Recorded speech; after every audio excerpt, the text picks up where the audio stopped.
Mohan Singh Yadav, Assistant Professor, School of Agricultural Sciences, Jaipur National University, Jaipur. I welcome you to the School of Agricultural Sciences for studying BSc Honours Agriculture course. As you know, this course is very helpful because it is a backbone of Indian economy, because it leads to the covering of maximum or a large population of India, which is having more than 70% of population, which are directly or indirectly dependent on agriculture. Because some are dependent on for occupation and some are dependent because we need food at any point of time in our life. Today I am going to discuss about the agricultural heritage, which is the topic of discussion, because in this education, when you will be studying about BSc Agriculture, most of the students are from agriculture background and few students are from like PCB and PCM background also. So this might be a new thing for you all, because in intermediate classes or in 11th and 12th class, you have not read it completely about, or you have not gone through the agriculture subject. First, I will be linking you about this subject, that why this subject is important for you. You know that agriculture heritage relates with the two words. The first one is agriculture and second one is heritage. Agriculture is a sector which covers like our all crops and every allied sector, maybe horticulture, maybe dairy sector and other sectors. And heritage is a common word which you might have heard from the definition of the UNESCO. You might have gone through that there are various historical sites which are covered under the heritage. Now, what is the definition of heritage? This is important for us. Then we'll move and we'll link the heritage with the agriculture part. So heritage, the definition of heritage is features belonging to the culture of a particular society, such as traditions, languages, or buildings that were created in the past and still have historical importance.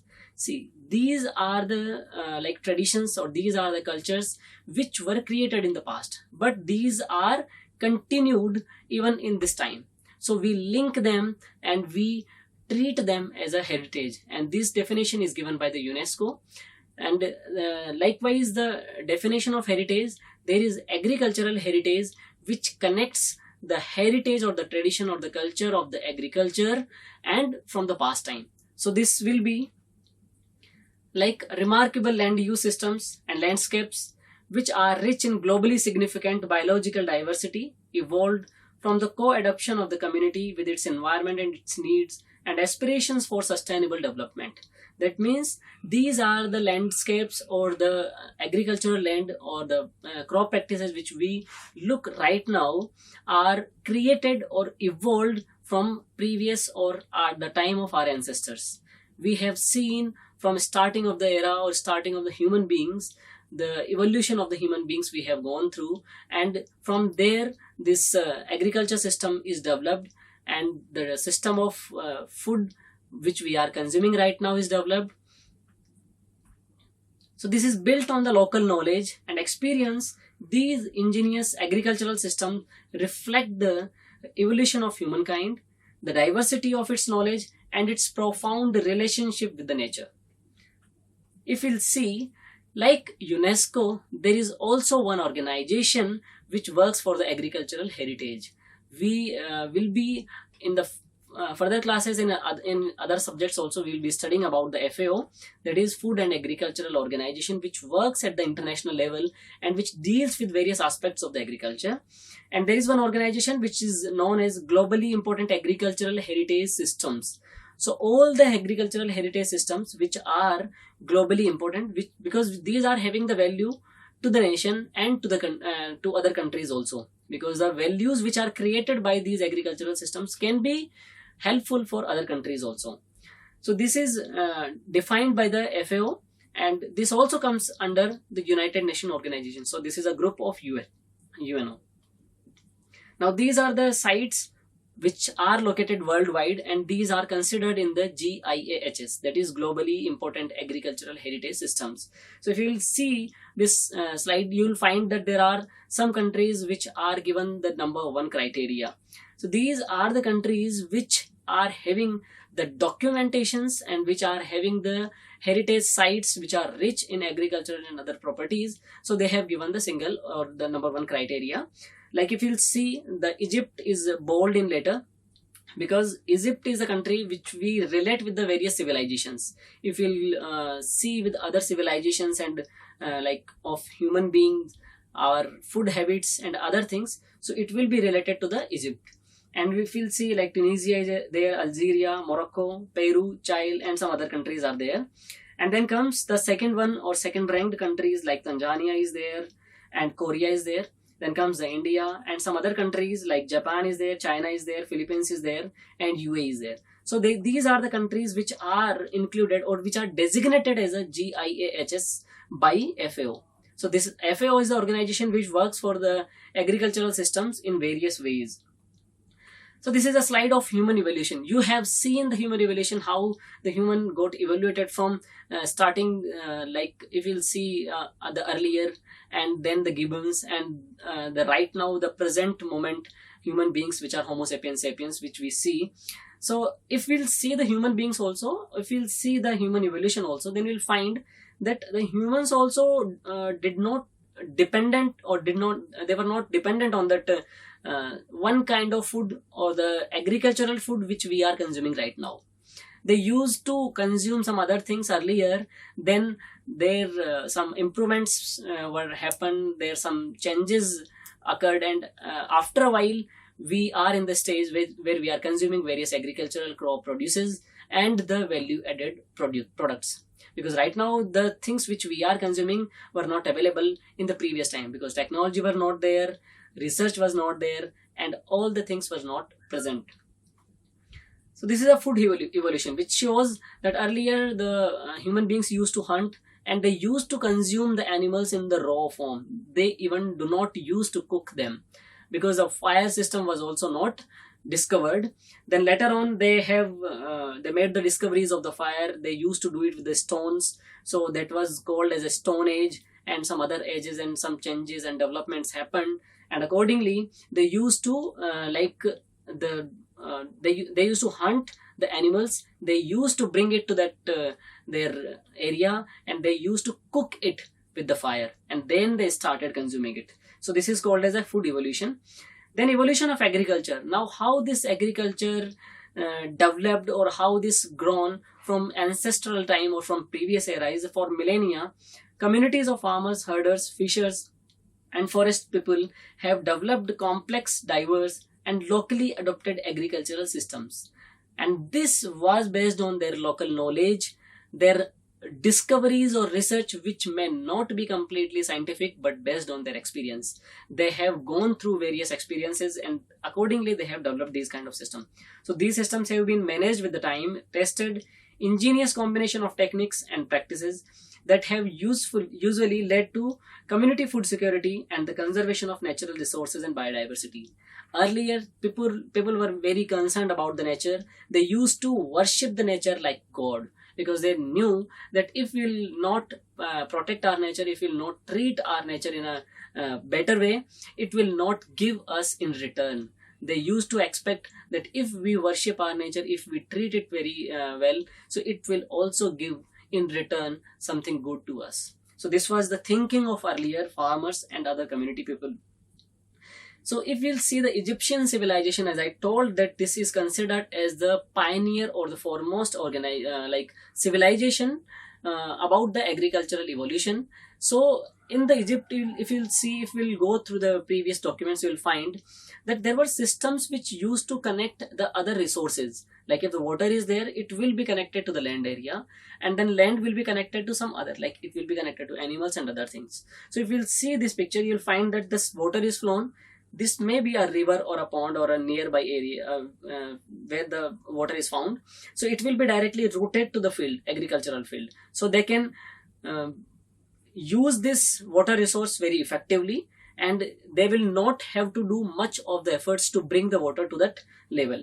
So this is the system which connects the water resources with the land resources. One more example, if you'll see, of the Egyptian civilization, this is dependent on the irrigation, how they used to provide the irrigation facilities.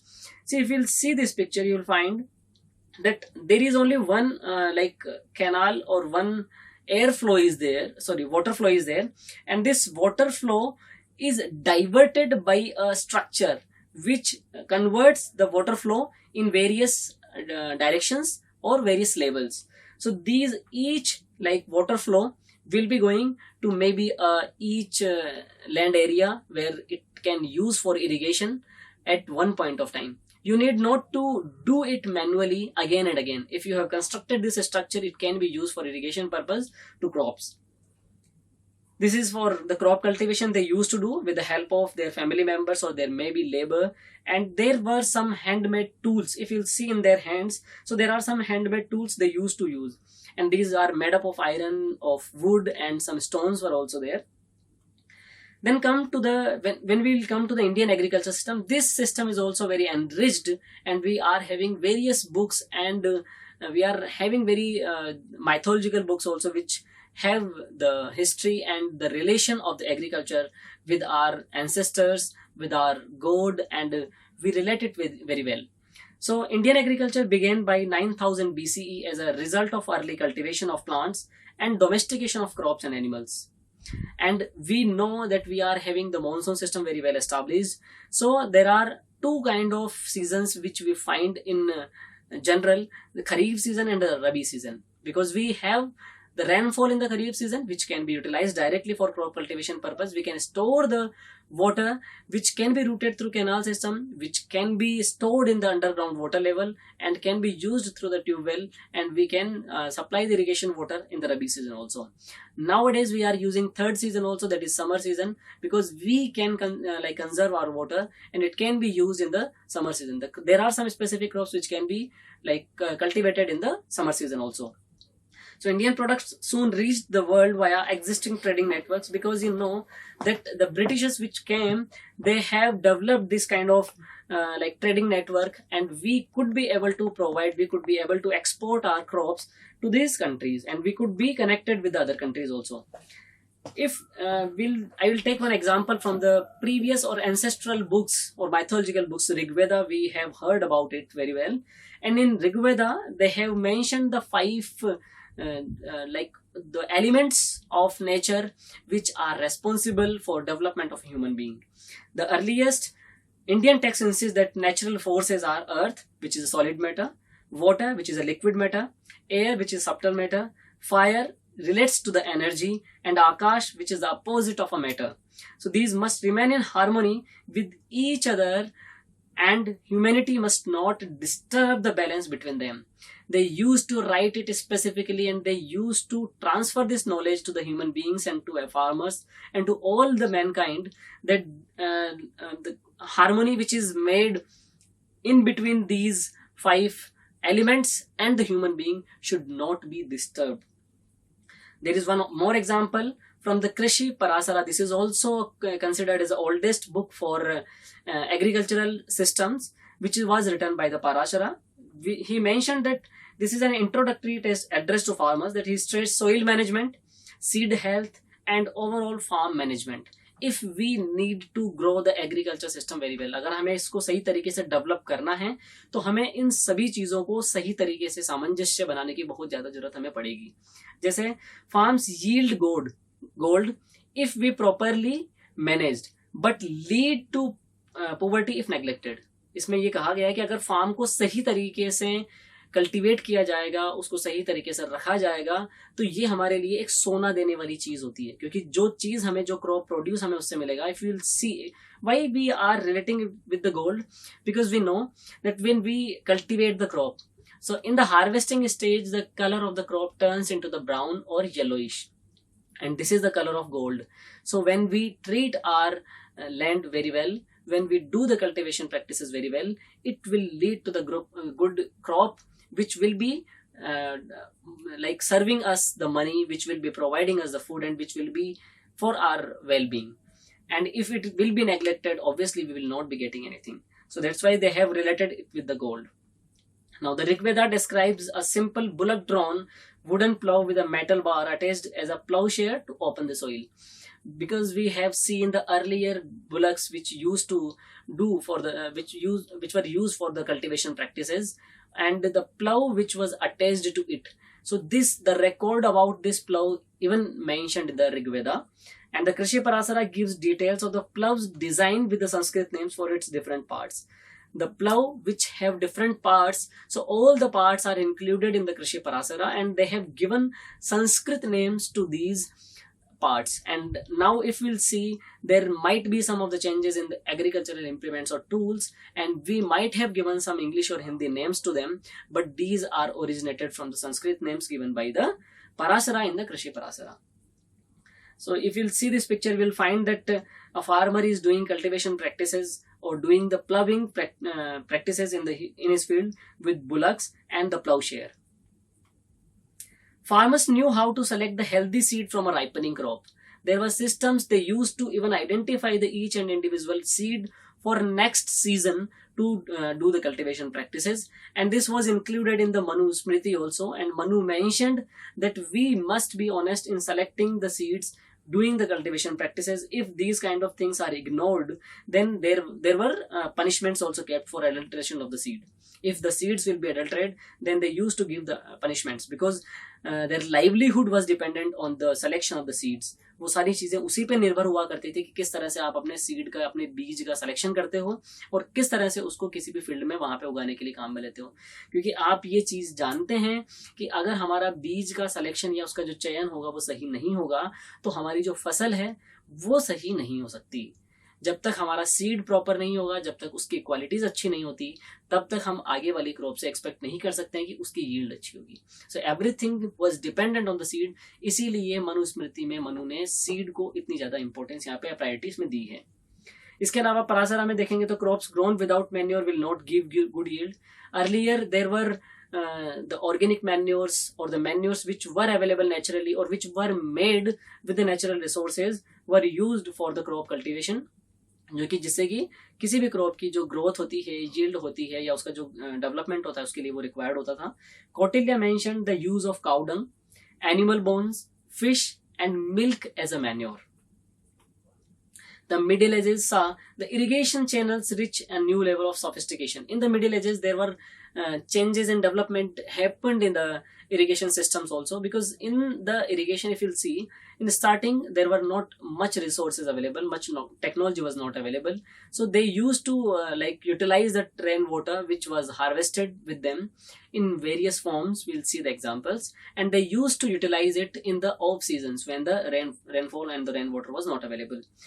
So land and water management systems were developed with an aim of providing uniform growth, because if you'll irrigate the field very well, if you'll provide them, see these 5 elements which we have mentioned earlier, these are very important for each and every crop. So if these will be not managed properly, so we cannot expect the good crop from it. So this was the ancient irrigation system and water ploughing system in which the kettles were used, and they used to rotate circular way, and they used to create a motion which uplifts the water from the tube well or maybe a well or maybe a bore well, and it was utilized for the irrigation activities. Then they have modified the system and they have removed like kettles, and then now the system, this is a mechanized system in which wooden blocks are used, and these sticks and rods are used, and they used to lift the water from any pond or any reservoir and anywhere, and it was utilized for the irrigation purpose. You might have seen this very well everywhere. If we'll see in our ancestral time, everywhere when the temple was there, we used to found a एक जिसको तालाब बोल सकते हैं, या एक ऐसा borewell या कुआं टाइप का, या ऐसी छोटी सी स्ट्रक्चर हुआ करती थी जिसमें ये पानी को स्टोर करके रखा जाता था.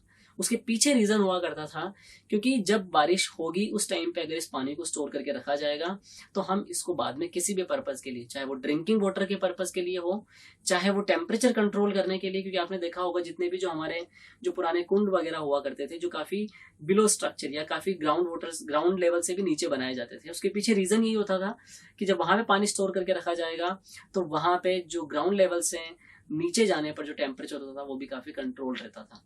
तो क्योंकि उस टाइम पे हमारे पास में न तो कोई ऐसे एयर कंडीशंस या कूलर या ऐसी कोई फैसिलिटी अवेलेबल थी, तो जितने भी जो नेचुरल चीजें होती थी उन्हीं को हम यहाँ पे यूटिलाइज किया करते थे. ये जो सिस्टम हुआ करते थे जो हमारे प्रीवियस टाइम में हुआ करते थे, अब इनमें काफी मॉडिफिकेशंस हुए, और जब ब्रिटिश एरा आया तो उस टाइम पे हमने कई सारी सिस्टम्स या कई वाटर इरिगेशन सिस्टम या जो रिजर्वोयर के लिए जो सिस्टम हुआ करते थे ऐसे डेवलप किए कि जिनको हम ज्यादा डिस्टेंस वाली जगह पे भी अगर हम इरिगेशन के लिए लेके जाना चाहते हैं तो काम में ले सकते थे। अगर हम इस वाली साइड में देखते हैं तो जो कैनाल सिस्टम या जो रिवर के ऊपर जो बनाए गए थे वो सारे सिस्टम्स इस तरह के हुआ करते थे कि आप एक जगह पे वाटर को स्टोर करके रखते हो और बाद में कैनाल्स के through even hundreds of kilometre तक भी एक स्टेट से दूसरे स्टेट या एक डिस्ट्रिक्ट से दूसरे डिस्ट्रिक्ट तक भी हम उनको वहां पे प्रोवाइड कर सकते थे। ये जितने भी अगर आप एग्जांपल देखते हैं, जैसे कि गंगा कैनाल का सिस्टम अगर आपने देखा हो तो गंगा का जो फ्लो होता है वो हिमालय से लेकर के और बिल्कुल जब तक वो बे ऑफ बंगाल में जाता है तब तक के लिए उसमें कितने स्टेट्स को वो क्रॉस करता है, और हर स्टेट में वहां पे जहां जहां उसके लिए रिजर्वोयर बनाए गए हैं, जहां पे इरिगेशन वाटर के लिए उसको यूज किया जाता है, कैनाल सिस्टम जहां पे उसमें डेवलप किया गया है। राजस्थान में अगर हम देखते हैं तो इंदिरा गांधी कैनाल सिस्टम है, अगर हम साउथ पार्ट में देखते हैं तो गोदावरी कैनाल सिस्टम है। तो ये सिस्टम जो जितने भी पुराने राजा महाराजाओं के टाइम पे और ब्रिटिशर्स के टाइम पे डेवलप किए गए थे कि आप पानी को स्टोर करके रखते हैं एक बड़े लेवल पे, ग्राउंड लेवल पे, जहां पे वो उसका रेनफॉल होता है, उसके बाद में हम उसको डिफरेंट चैनल्स के थ्रू दूसरी जगह तक पहुंचाने की कोशिश करते हैं ताकि जब हमारे पास में वाटर अवेलेबल नहीं है तब हम उसको यूटिलाइज कर सकें। अब यहाँ जो सिस्टम्स हमारे पास में या यहाँ जो जितनी भी चीजें हम देखते हैं ये वो हैं जो कि बाद में अभी मॉडर्न टाइम पे रिक्वायरमेंट्स को देखते हुए डेवलप हुई है।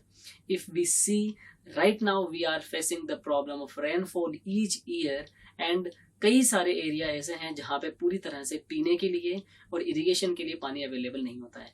तो हमारे पास जो दूसरा ऑप्शन रह जाता है वो यही है कि हम किस तरह से जो अवेलेबल वाटर है उसको हम सफिशिएंटली और सस्टेनेबल वे में ड्रॉप बाय ड्रॉप भी उसको यूटिलाइज कर सकें। और अगर अभी हम यहाँ पे देखते हैं तो हम पाएंगे कि जैसे ड्रिप इरिगेशन सिस्टम होता है, इसमें हर प्लांट के पास में पानी को इरिगेट किया जाता है। We do not flood the water, ताकि जहां पे भी जो वेस्टेज ऑफ वाटर हो उसको रोका जा सके। हम पानी को वहां पे प्रोवाइड करने की कोशिश करते हैं जहां पे उसकी रिक्वायरमेंट होती है। अगर हम स्प्रिंकलर सिस्टम को देखते हैं, जब पूरी तरह से क्रॉप स्प्रेडेड होती है सारे एरिया में जहां पे हर जगह पे उसको पानी की रिक्वायरमेंट होती है, बट वो पानी फ्लडेड वे में यानी कि एक ही जगह पे ज्यादा स्टेगनेंट वाटर रिक्वायर्ड नहीं होता है, तो उस जगह पे हम स्प्रिंकलर सिस्टम को यूज किया करते हैं ताकि पानी छोटी छोटी बूंदों की तरह से पूरी जगह पे स्प्रिंकल हो और सभी जगह पे अवेलेबल हो, क्योंकि यहाँ पे रूट्स को जो वाटर की रिक्वायरमेंट होती है वो इतनी ही होती है। जब ड्रिप इरिगेशन सिस्टम में रिक्वायरमेंट होती है तो भले ही रिक्वायरमेंट ज्यादा होती है but it needs the water slowly, इसलिए हम वहां पे उसी तरह से प्रोवाइड करते हैं।